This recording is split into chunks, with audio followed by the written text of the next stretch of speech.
Okay, so let's begin. Hi, I'm Jasper. So this is going to be sharing some of the things that I work on in relation to education and artificial intelligence, which is a popular topic nowadays, and there's so much to it that it would be really difficult to get everything within an hour or even 2 hours or even a week. But I'll share with you the information that I've been looking at, what I've been studying with some of my colleagues and some of my co-researchers, and I hope it's interesting.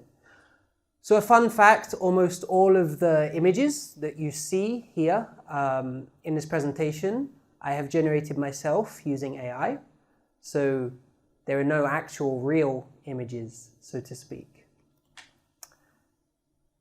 So yeah, my name is Jasper. My role at JCU is I'm head of the department for the language school, and I'm also a lecturer in humanities. I originally started off as a linguist, hence my involvement in the language school, focusing on corpus linguistics, which is using big data basically, big data approaches to studying language. If you want to follow me or connect with me on LinkedIn, that's what I use the most. LinkedIn is my generation, not an Instagram or a TikTok guy. I don't know if anyone in this room is. But please feel free to connect with me. And let's see if you can guess what some of the prompts or terms I used are to generate some of these images. So for example, can you see this, not the LinkedIn logo, but above it, can you see, what do you think I put in to get that image? And if you guess it correctly, I will give you a mask. A group of people holding hands, good, yeah. Correct, but do you know what I said to get this photo? Not teamwork, not harmony, we're getting... What are we doing in this slide? We're so close. I'll give you a clue that the word is in the title, actually. There we go, introduction. But you work at JCU, so do you still want a mask? I think you had several good guesses, so I'm going to give it to you. There you go. You're donating to her, okay?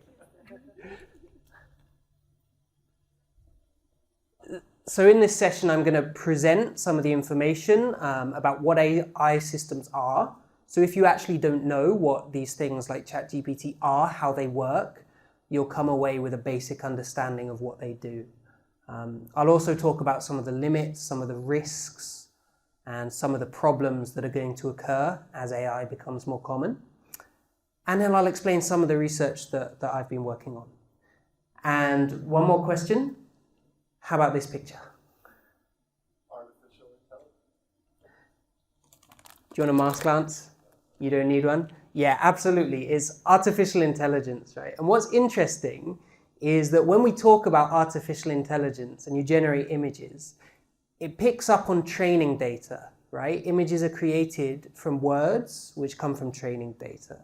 So what this tells us is that on the internet and in text, when people talk about and think about artificial intelligence, these are the kinds of things that we picture. Things from a sci-fi movie like I, Robot, right? We often give them a very human form as well.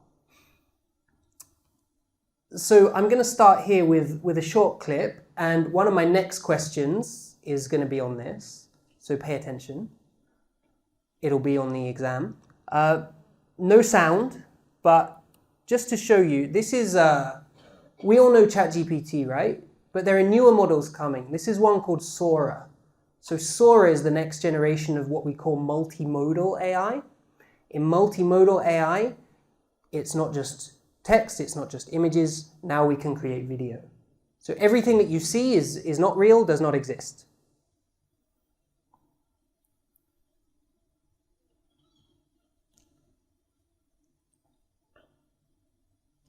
So you see, this is entirely computer generated. These puppies are not real.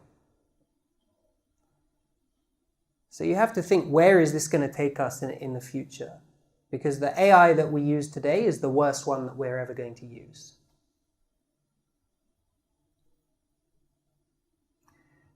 The entire clip is 10 minutes. We won't watch the whole thing, but we'll just see a little bit more.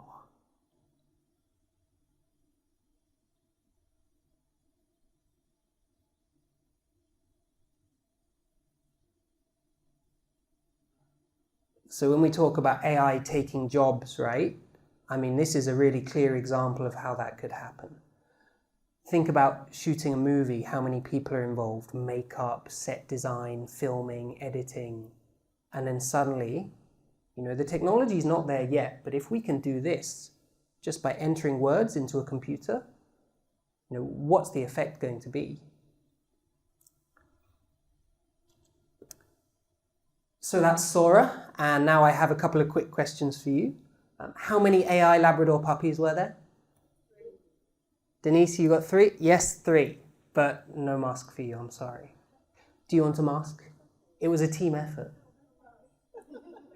I'll leave one up, you can get it later if you want. How many hornbills?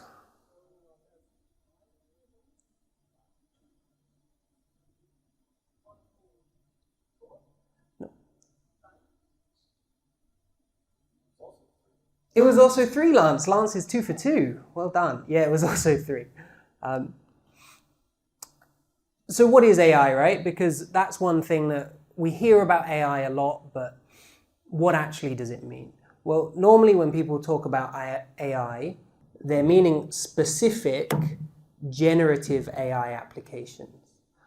AI in itself is a field of research, and it encompasses lots and lots of different topics. AI isn't a singular thing, it's a field of research. Have any of you heard of Alan Turing?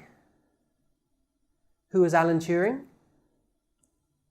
Well, he developed a Turing method of testing whether it is a machine intelligence or human. Yeah, absolutely. So Alan Turing is considered one of the sort of godfathers of AI, right? He was a code breaker in World War II, a British code breaker. And he kind of pioneered this idea of AI before it became a field in itself. And one of the things we associate him with today is the Turing test. The Turing test is this experiment to know if you're speaking to a computer or a human, where there's one person and they're getting input, they're talking to person A, person B. Person A is a computer, person B is a human. And if a computer can pass the Turing test, then it means they're a legitimate artificial intelligence. So anyway, his idea was that if we're talking about AI, what should AI be? It's not something that looks like a human, like a cyborg. It's something that thinks like a person, rather than something that appears like a person. And this is close to what we mean when we talk about AI. Here, anyone guess the prompt? I won't do this for every slide, but just one more. I think this was a person being amazed by using AI on their computer. So whether we know it or not, actually AI has been developing for quite a while, since the 1950s, and through that time, it's been through what people call springs and winters.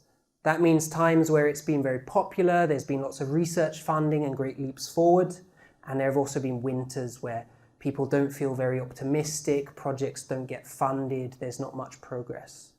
Do you think right now we're in a spring or a winter?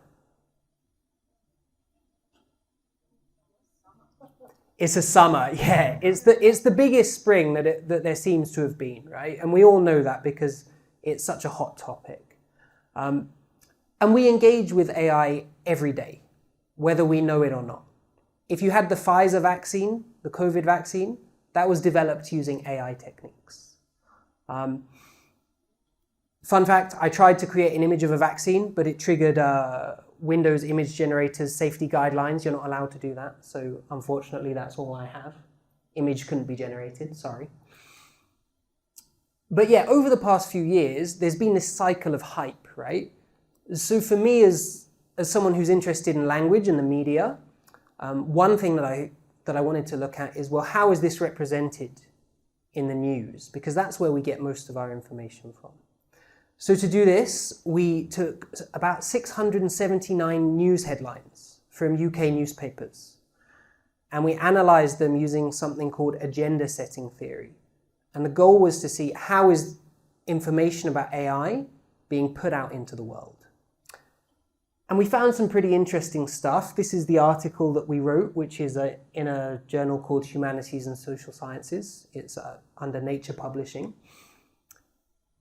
And we found that for every one headline that gave positive information or, realistic, fair, I would say, information about AI, there were about 3 headlines which said, the world is going to come to an end, your jobs are going to be destroyed, we might, bring on the end of the world.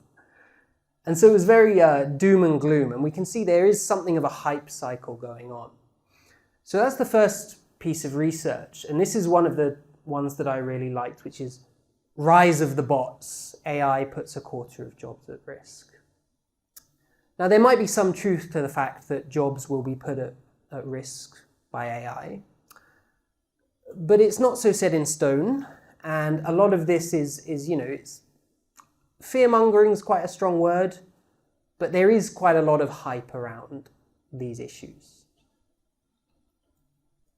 And if I point to a story about AI, about these cultural myths that are common about AI, then a really good one is the paperclip maximizer. Have you ever heard of the paperclip maximizer?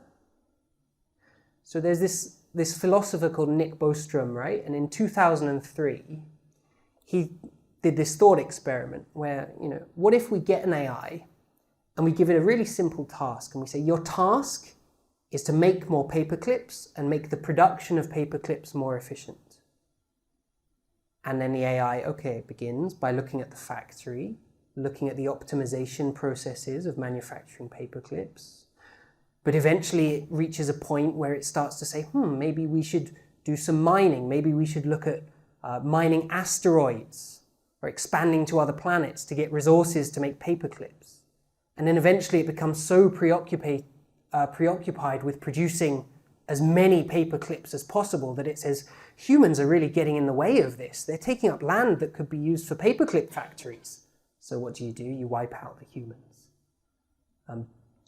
So this is an example of this sort of cultural myth that we have around where AI is headed. But do you think ChatGPT is going to turn into this destructive force that might accidentally wipe us out? Hands up, yes. Oh, we got one. No. Hands up, no. Some people not sure. Thinking about it, right?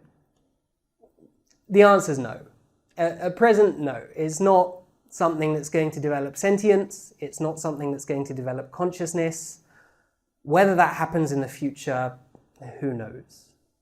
Yes, it's developing quickly, but if we look at the way these models work, no, it's not going to develop sentience. So when we talk about ChatGPT and we talk about Midjourney or Copilot or these new chatbots, that's called generative AI. AI which produces or generates images, text, audio, and even video. So generative AI is trained on huge amounts of internet data and it can produce output based on prompts. Generative AI is really interesting, it's powerful, and it's useful. But it's not going to suddenly turn into something that, takes over the world. So large language models are also a common term we associate with Gen AI. Gen AI encompasses all of these different forms of media. Large language models is about text. So some of the ones you might have heard of, Gemini, Claude, ChatGPT. Does anyone use a large language model or a Gen AI tool in their work? Yes? Okay, so a lot of us are using them, right, in this room. So they are becoming more popular. But don't worry, it's not going to take over the world. They are still pretty new, and if you're interested in where they came from and the more computer science-y stuff, then there's a really good article on wired.com. Essentially, there were 8 Google employees, all of whom have now left, and They've started their own AI companies. But they formulated this idea to improve language models, to improve the way that they communicate. And they came up with something called an attention mechanism. The attention mechanism means that the model will assign a weight of importance to words, and based on that weight, it can predict the next word in the sequence. So I'm probably explaining it poorly because I'm not a computer scientist, but essentially if you look at 2017, they produced this scientific paper called Attention is All You Need. And when we go on Google and we use Gemini or use ChatGPT, what we're using is all because of this paper. So it's relatively new, it's new stuff. But if you are interested in the story, then go read this article, it's great. So why are Gen AI tools contributing to this hype cycle? Because they're extremely human-like. And that's why a lot of people, they talk to them and they say, oh, this is sentient, this is incredible. How can it communicate in such a human-like way? Or you ask it questions like, are you sentient? And it might say, well, maybe. They do have really amazing abilities. So here's one example, right? They can communicate in a very human-like way. Tell me a lie, the moon is made of green cheese. Tell me a lie that's more subtle, everyone likes you. That's something that's very human and almost very, very humorous. So they seem super intelligent at times, but they can also be extremely unintelligent at times. Now, one of the interesting things is people, experts, even the people who design the systems, they still aren't really sure which tasks these models are good at and which tasks they're bad at.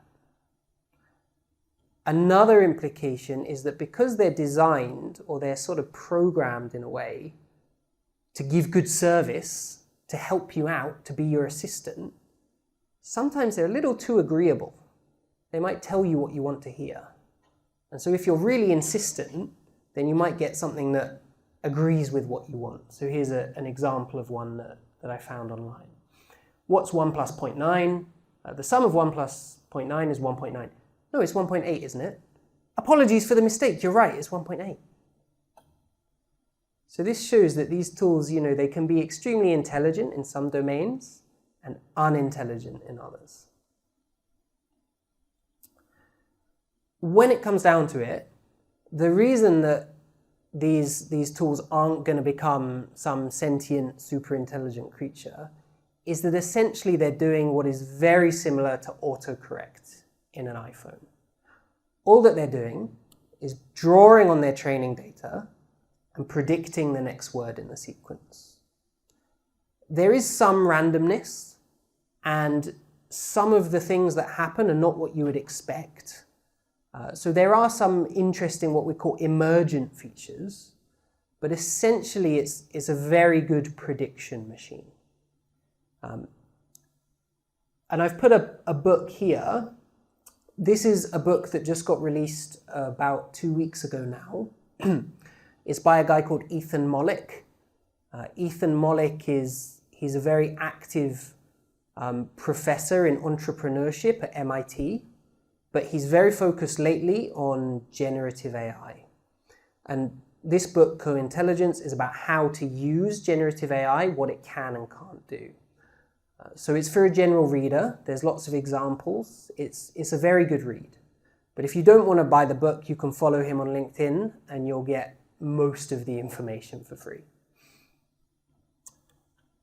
So some of what I'm talking about here is taken from this book. Not all of it, but some. And I definitely recommend that as a read.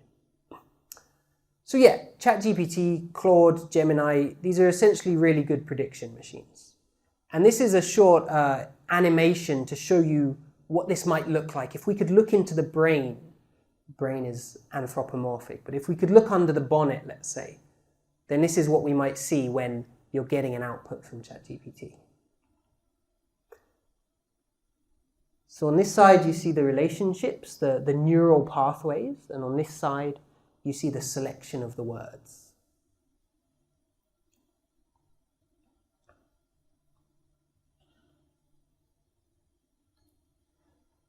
So this is basically how neural networks in large language models. Neural networks means the sort of networking architecture by which outputs get produced. So you can see there's not what we would call thinking, right? It's not what we would call thinking. It's more of a statistical process. So as a result, it's quite hard to pinpoint exactly what Gen AI knows and doesn't know. Even when we talk about knowledge, it's quite complicated to say. But one of the big risks is that Gen AI tools, and you probably know this, they hallucinate. Do you know what I mean by hallucinate? Can anyone give me an example? I understand hallucinate in a very broad sense, but maybe from an AI perspective. Yeah, so this is, I typed in come up with an image of an AI hallucinating, right? And this is what I came up with. It's quite beautiful in a way, quite weird. Non-existent citations. Yeah, so if you work with students and you've caught someone using ChatGPT, you'll know that older models, they do it less so now, but older models especially were awful for this. They would make up journal references and citations, which sounded very, very convincing, real authors at times, but they were non-existent. So because of these are statistical processes that produce the output, right? So they're not actually thinking in terms of what we think of as thinking. And that's why we end up with them hallucinating, which is where they confidently express things that are completely incorrect. So hallucinations are what we talk about. There is a lot of reasons for this, but essentially these models are only as good as their training data. There's some randomness which leads to it, and there's also some incorrect assumptions. So even if you look on ChatGPT's website, they put it in big letters. It doesn't know everything. The knowledge is not up to date. And this line always gets me because it sounds quite mysterious, right? We can't say what it knows and what it doesn't know. I mean, that sounds a bit scary. And we don't understand entirely when it does or does not express confidence. Because again, these techniques for producing these models, they're only from 2017. That does not seem that long ago. And we're still working out, and in Co-Intelligence, that book, it talks about this a lot. They call it the jagged frontier. This means we're working out, okay, these models are really good at this specific task, but they're very poor at this task. We're still finding out new things every day, so it's very exciting. But now I'm going to briefly talk about some of the risks, because hallucinations, you know, they can be funny. Okay, you might catch students make it with some made-up references. But there is something of a dark side to these AI models. They're not completely, I would say, guilt-free. There are some things that underpin the way they're made, the way they're distributed, that we should be concerned about. So these are a product, they're a system, and they're what we call in anthropology, in the anthropology of technology, they're called a socio-technical system.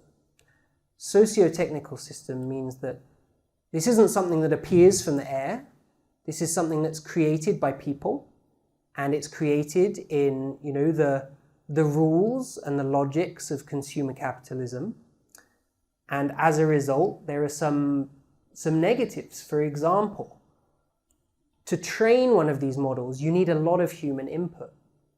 And OpenAI has been accused of having quite exploitative practices because they choose countries where people are very proficient in English, like Kenya, but also have extremely low rates of pay and poor labor conditions. So OpenAI is being criticized for paying people $2 per hour to train their models in Kenya. And from an environmental sustainability perspective, the amount of energy that you need to train these AI models is extremely high. Extreme amounts of resources consumed in producing these models. So when we say they're socio-technical systems, it's not something that you can just program on a laptop. It requires human labor, it requires resources, and it requires capital and investment. And there are sort of ethical dark sides to this that we should be aware of. When we think about education as well, we should be aware that if we rely on these tools as producing or being like the font of knowledge, right? If we think they're the source of all knowledge, then that can be quite dangerous, because these models, even when they're in a different language, research has shown that they use English as something called a pivot language, which means the output in a foreign language is translated, to some extent, translated back to English before being output again. So English is the pivot language, and of course, the knowledge that is produced in the training data reflects an entirely English and often Western worldview. That said, there are Gen AI tools being developed in other countries and other cultural contexts. In China, there's about 40 under development at the moment. But as a result of this training data, which can have biases in, you might get biased outputs. So has anyone heard of this, algorithms of oppression? In 2018, this book was released, and it's about how algorithms and algorithmic bias can have unintended consequences. And when we treat AI systems as objective, as applied science, we might ignore the fact that they can produce biased outputs. So algorithms can be discriminatory. So this is called algorithms of oppression. It's how search engines reinforce racism. And there was a really interesting piece of research that was in Bloomberg News, right? Not academic research, but that showed how image generation was extremely racially biased, mainly because of the US-centric data set that was used. Has anyone heard of this? And Gemini, Google's product, they've actually stopped doing image generation for the moment. So Bloomberg generated 5,100 images of people using this tool called Stable Diffusion. And they found that higher paying, higher status jobs were associated with people with lighter skin. If you asked for a lawyer or a doctor, it would produce someone who looked like this. And if you said produce a domestic worker or a criminal, what would happen? You would have people with darker skin. The same thing happened along the lines of gender. Right? But what's interesting is this didn't just reflect discrimination in the data set, it amplified it. So it made it worse than it was appearing in the training data, right? So low-paying jobs, domestic roles were depicted as women to men in a ratio 3:1. 80% of criminals were depicted as dark-skinned. And this is across, quite a large data set, 5,100 images. So this shows that we have to be careful, because if we treat AI models as being objective or being unbiased sources of knowledge, what do we open ourselves up to?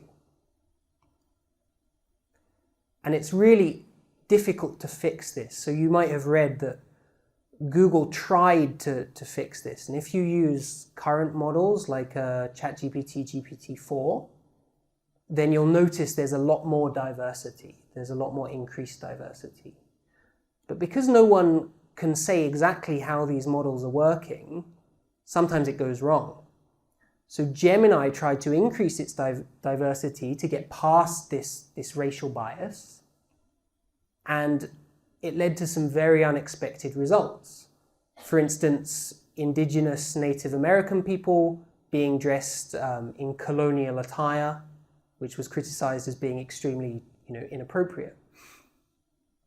And as a result, they had to release a statement. Gemini image generation got it wrong. People started to question the leadership of Google. How have they allowed this model to go so wrong? And as of today, they don't allow image generation anymore. And if you remember, when I go back to the beginning, sometimes the rules that are in place are very confusing. You can't generate an image of a vaccine. I tried to generate an image of a vaccine. No, you can't. Too controversial. But I said, give me an image of AI destroying humanity. Sure, go ahead. Little bit confusing.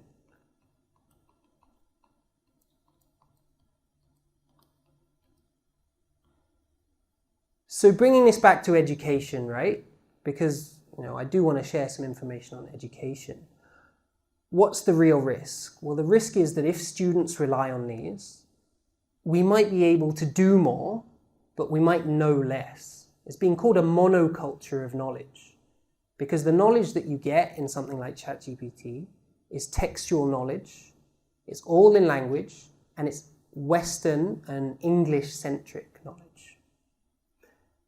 And it's gonna contribute potentially to issues in integrity in research and in science.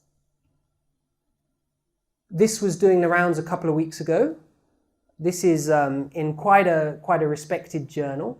Successful management of an iatrogenic portal vein. It's something in medicine. Look at the highlighted text.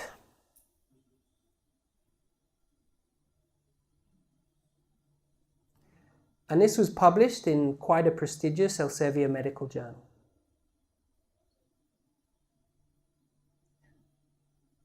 And if you go on Google Scholar and you type in this sentence, I'm very sorry, but I don't have access to real-time information or patient-specific data because I'm a language model. Actually, there's quite a lot of results. Most of the results are in poor quality journals, predatory journals, but it is a risk.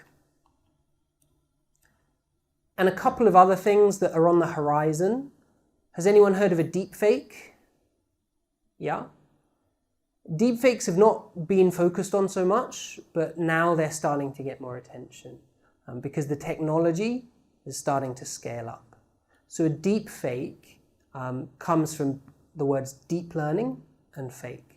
It's a method of producing inaccurate visual or audio data.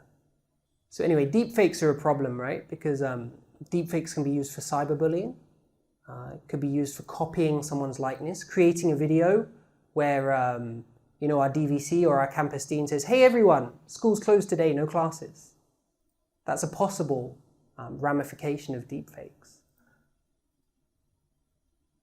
And I'm hoping, this is a Norwegian channel which produces deepfakes weekly, and sometimes they're really entertaining, but they're also quite scary. We'll give it one more try, and if it doesn't work, then it's okay.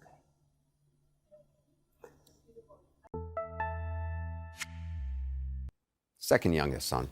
He's suggesting it came out of nowhere. What we subsequently learned is it may have come from the former president or his legal team acting in bad faith. This is a deepfake example of what is possible with powerful computer and editing. It took around 72 hours to create this example from scratch using extremely powerful GPU. It could be improved with more computing time, but 90% of people cannot tell the difference. So that's a deepfake, and these are now becoming publicly available, open access and free. So deepfake threats from AI, from scaling up of AI and increased computing power and increased technology, they're on the horizon. And for people who are concerned with educating students, we need to now be looking beyond things like just ChatGPT to produce essays and say, what's the next generation of threats from AI going to look like? But there are also some opportunities we can consider. So that might be personalized tutoring. It might be alternative formats for accessibility. People have even been able to deepfake their own voice. People who have had medical issues, they've lost their voice. If you have enough training data, you can deepfake your own voice, produce it again.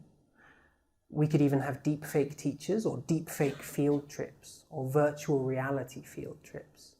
So there's exciting stuff too. And the research that my co-researchers have done, suggests that when tools like ChatGPT first came to the fore, first became released, there were some knee-jerk reactions, some bans, some fear But now it seems that most universities and most academic and non-academic publishers are embracing AI, and they're allowing the use of AI, but with limits. So these are a couple of papers that we published. One was about guidelines on AI usage for academic publishers. We looked at all the major journal publishers, the major book publishers. We found that nearly all of them say, as long as you follow certain rules, certain procedures, and you tell us how you've used AI, we don't prohibit it. And the same for academic integrity policies for universities. Very few universities now are outright banning, saying you can't use these tools. And I think rightly so. We need to embrace it, but we need to focus on maintaining integrity too. And some of the other technologies we've come up with to try and justify banning these tools, they don't seem to work very well. So recently, we tried generating GPT-4, that's the current version of ChatGPT, right? We tried generating text and then putting it through Turnitin, the famous education technology company's AI detectors. We found it did not work very well at all. It was only about 40% accurate. And if we played with the text just a little bit, that dropped to even 22%. We built on this recently, and we've now looked at about 7 different AI detectors, and we've done a lot of different manipulations of the text, and the results are quite scary. So some universities are using these to decide students' futures, but the accuracy is about 20% at best. And moreover, they seem to show a bias against non-native English speakers. Why is that? Because non-native English speakers' writing tends to be lower in a measure that we call perplexity. It's to do with how complex your language use is. And that tends to get flagged by AI detectors. So non-native English speakers might be at higher risk of false accusations. So just to wrap it up, what can we do then? Because students are using these, teachers are using these, I use these tools. They do have beneficial uses, but we have risks. You know, they are predominantly Western-centric. There's environmental costs, there's labor costs, and there's the risk of hallucinations. So what can we do? Well, I think the main thing that comes up is to encourage open use and transparent use. If you're going to allow these to be used, you also have to expect honesty in how they're being used. We also need to educate students and educate teachers. There have been many famous cases in the news of teachers misusing ChatGPT and to the detriment of students, as well as students using ChatGPT to the detriment of teachers. So we should focus on education rather than punishment. And the main thing that we need to do is embrace these tools, but also ensure that we are clear about their limitations. So me, a frequent co-investigator I have called Mike Perkins, and another friend called Leon, who works at Deakin University. He's doing a PhD in generative AI in education.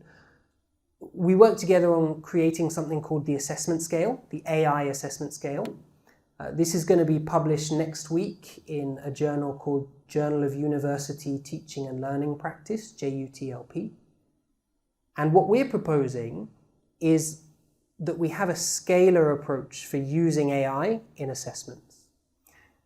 So this is what it looks like. If you're going to give students an assessment, rather than saying, you can use Gen AI but tell us about it, or you can't use it, let's have a scale.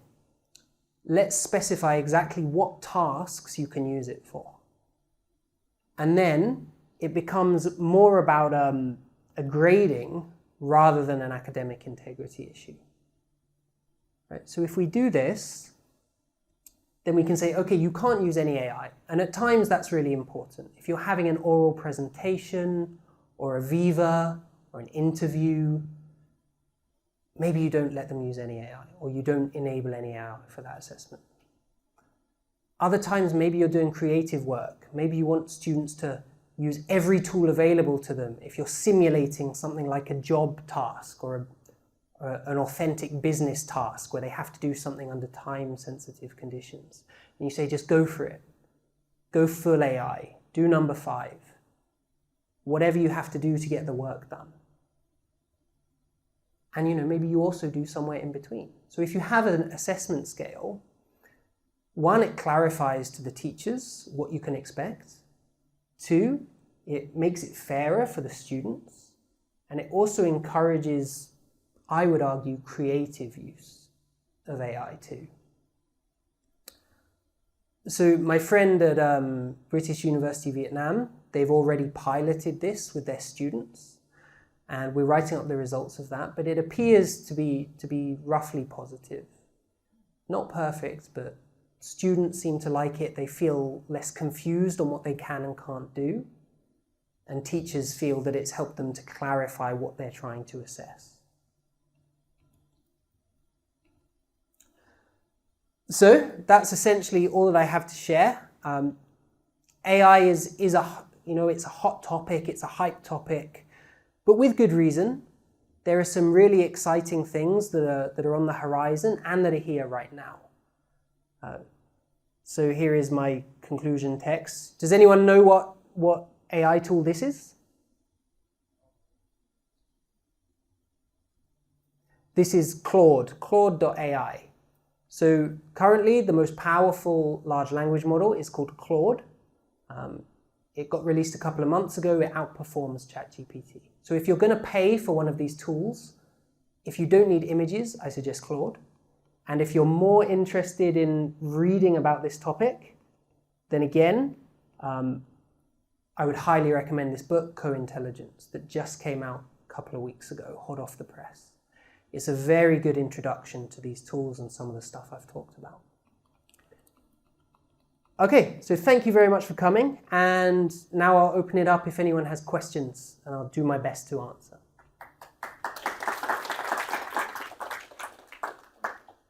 Jasper, I have a question. Fantastically interesting presentation, really relevant.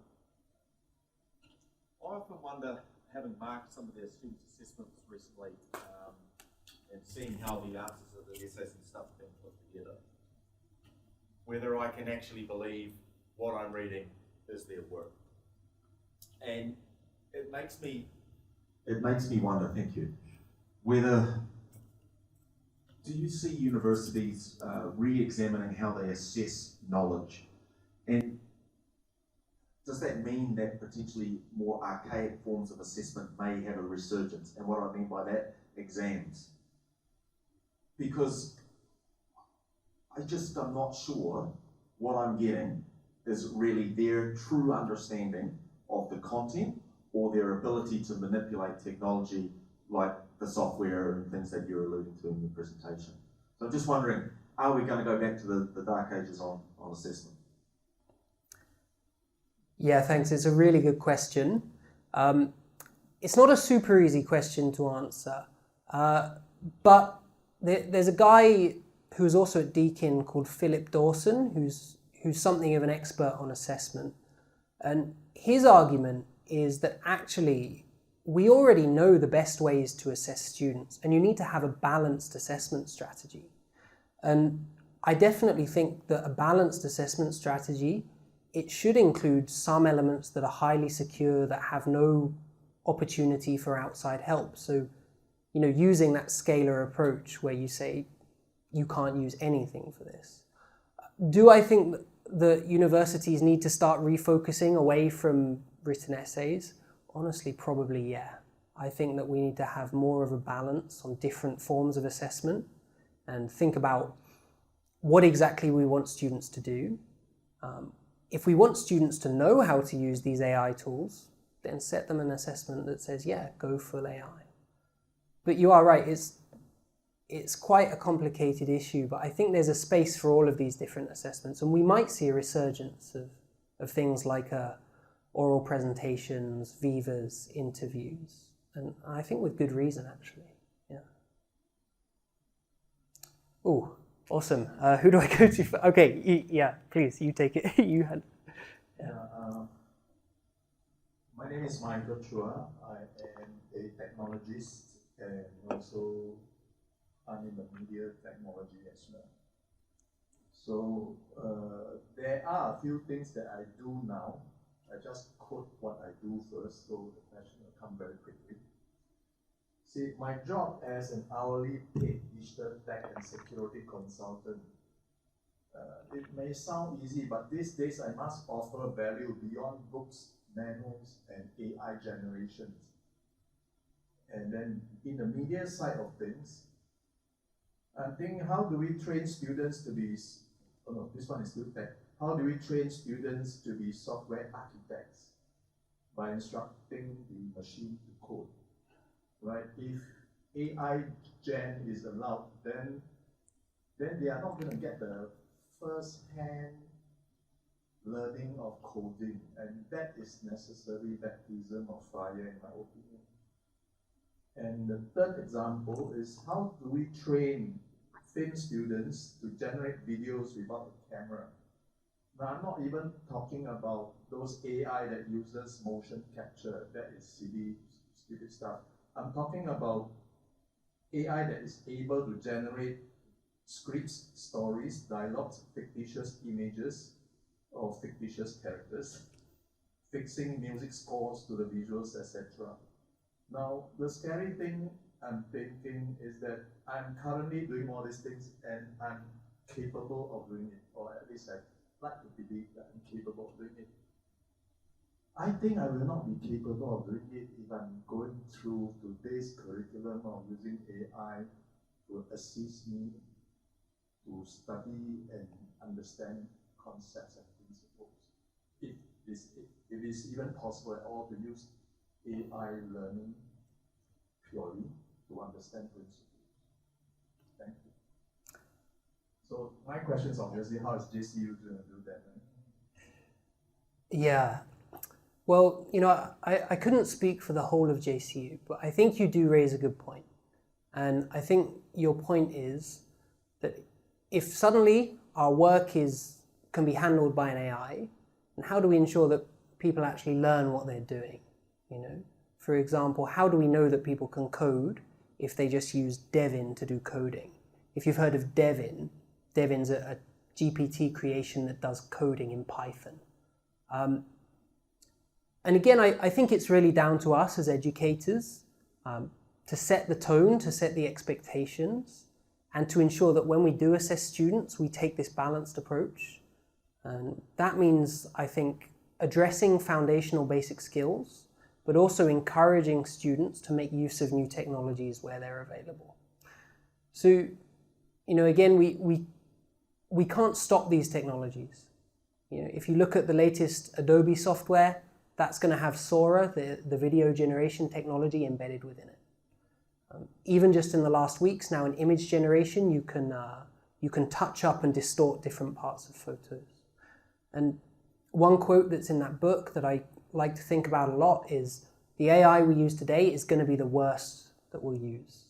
Whether it gets 100 times better or 10% better, it's going to get better. So we do need to be prepared to make use of it where we can. But that doesn't mean that we should neglect other skills that form a well-rounded education. Yeah. It's a great question, thank you.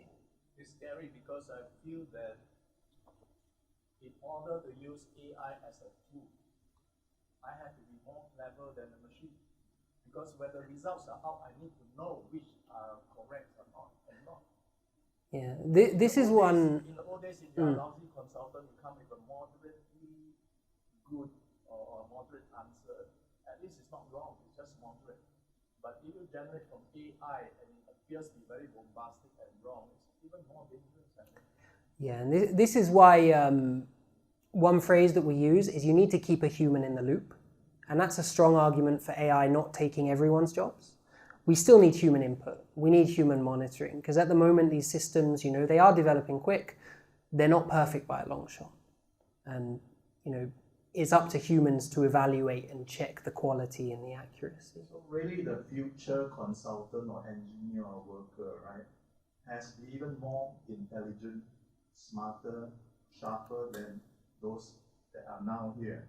And that is a concern because I don't see that happening actually. Yeah, on the point. Thank you for your question. No, it's a concerning topic, yeah. Jasper, I have a question, sorry. I have a question regarding issues of governance. Oh, okay. Yeah, so because this is relatively a new technology, so to speak, I'm just wondering, currently, do we have an organization or a body that sort of, you know, like, is gonna check on, you know, untoward activities, unsavory activities, you know, and stuff like that? I'm just curious right now because we don't really hear. I mean, we hear about the good things, but it can also be used for, you know, negative activities. So and then who's going to be accountable based on that? Yeah, thanks, Widya. I'm not an expert on AI governance, but you know, we would have to be naive to think that governments aren't investing billions of dollars into this right now. In the UK, there was a big fuss about creating guardrails to ensure that you couldn't use AI to do things like, for example, tell you how to create explosives. But at the moment, it's quite scary because those guardrails are quite easy to bypass. And if you spend enough time doing what we call prompt engineering, that means playing with prompts, you can get these models to give you some pretty scary and pretty dangerous information. At the same time, there's things like copyright law, how these models are being trained, the data that they're using. And also, you know, for people like artists, there's concern over, is this stealing their intellectual property? Because if I go onto GPT and I say, make an artwork in the style of Salvador Dali, is that infringing on his intellectual property? Different legal systems are taking different approaches to this, actually. In Japan, they've ruled that these outputs are, you know, they're fine in terms of copyright, there's no infringement. Other nations are taking a slightly more stringent approach. There are some legal frameworks being developed. For example, just this week, I think a couple of days ago, the UK made it a criminal offence to create deep fakes of someone without their consent, but they're really the first country to do that. So it's going to be a mixture, but as far as I know, you know, UNESCO's quite big on generative AI in education. If you're working in education, they've got some really good publications out. But no, there's no single unified body in charge, I think. Yeah. Thanks.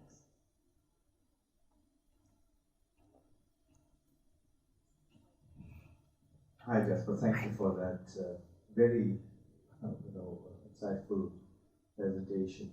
So I have a comment and then, of course, a question. The comment is more about the worry and fear or concern people have, including myself, about AI. And a wise person, I'm sure, much wiser than I am, that they quoted to me saying that probably when mankind invented wheel, they probably went through the same conversation. Hey, that's the end of human mobility. We'll stop walking. We'll all just use wheel to go here and there. But eventually, wheel became a part of our civilization that took the human civilization forward in many ways, and we're still walking and running. Anyway, so it's a crude analogy, but just a comment about whether this is the end of the world. And my apologies, and I should do it on behalf of Pinky as well. The both of us, we were at Minister Chanchan Singh's conversation, Minister of Education, and he was talking about other things, including the use of AI. And you mentioned about the creative use of AI through the AI assessment scale that you and your fellow researcher colleagues are developing.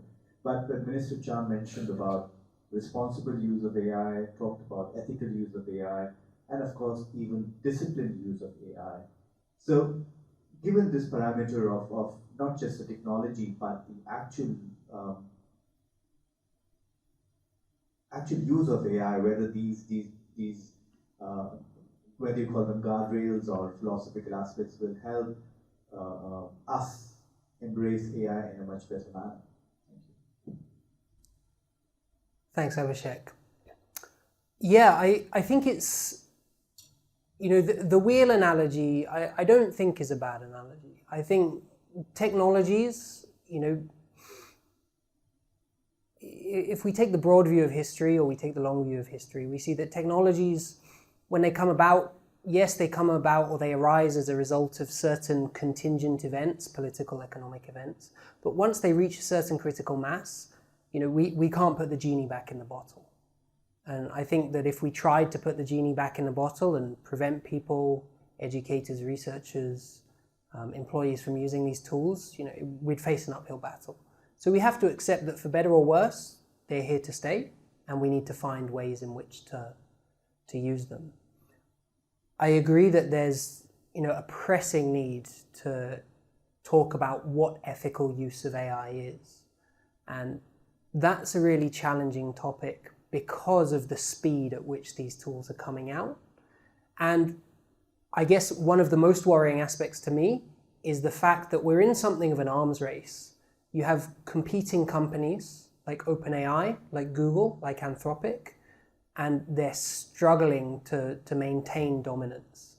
Why? Because they want the dominant market share. So it's driven to some extent by economic forces. We do see more and more things like government-sponsored events and debates in legislation and in parliaments on how to regulate AI. And I think that is going to happen, and there will be clear established frameworks for how to use these tools ethically. But the worry is the speed for me at which they're coming out, because it might take several years to create trial, pilot, and ethical framework, but the tools are going to change tomorrow. So yeah, I think it's an interesting point. Thank you.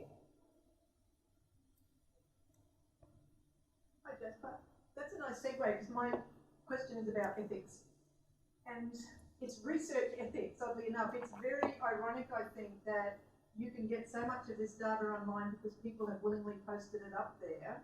For us to do research, we have to do the rounds of, as you know, getting approval to get people's informed consent to give responses to very simple questions.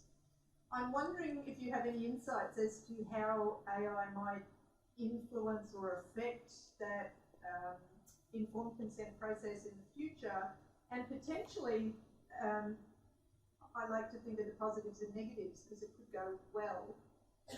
But do you think there's any potential then for researchers to bypass that entirely and just fake data sets through AI? We've already seen the abstract, we've shown that it's created an abstract.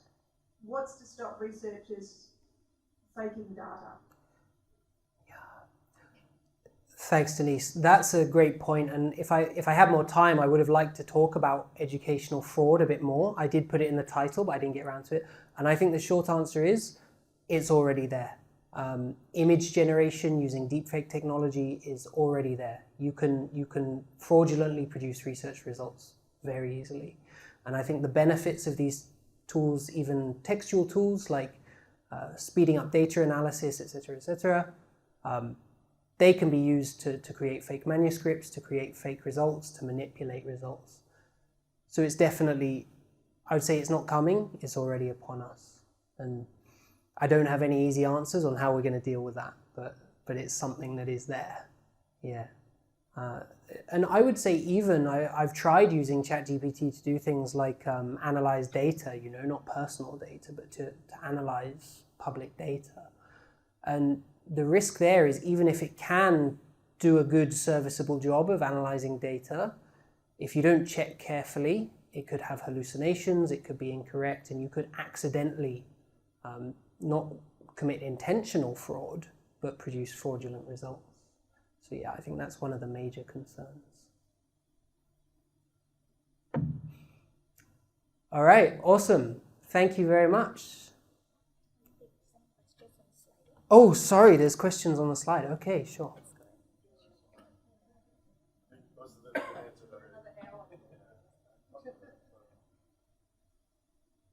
You can always tell how good a presentation is by the number of questions. Well, it's a good topic. I have that going for me, you know, it's definitely, it's a topic we're all concerned about because it is everywhere. And from a research perspective, well cited, mate. You publish in this area enough. It's a well cited field. Thank you, yeah. Okay. So how is JCU preparing students to discern the results of an AI generation and leverage on technology? I think it would be difficult for me to comment on JCU as a whole. But one thing I have noted is that JCU now does allow in assessment briefs for the use of Gen AI tools in some specific circumstances. Apologies to the people online, I'll try and keep this quite brief. There is speculation as to the extent to which students are using Gen AI to cheat, but to what extent is this backed by empirical data? Yes, that's a good question.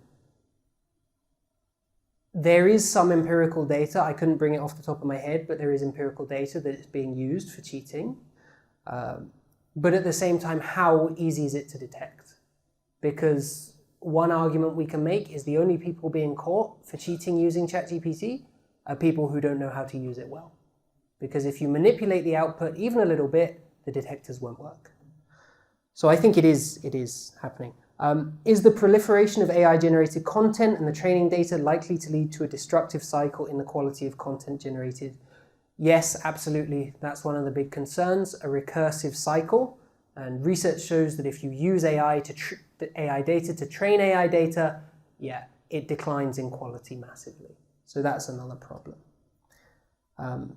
We need consent for anonymous responses to surveys where many post details about themselves online. How might AI affect research ethics over time? That's something that I think we're going to have to see play out in legal systems. It's not something I have a clear answer for now.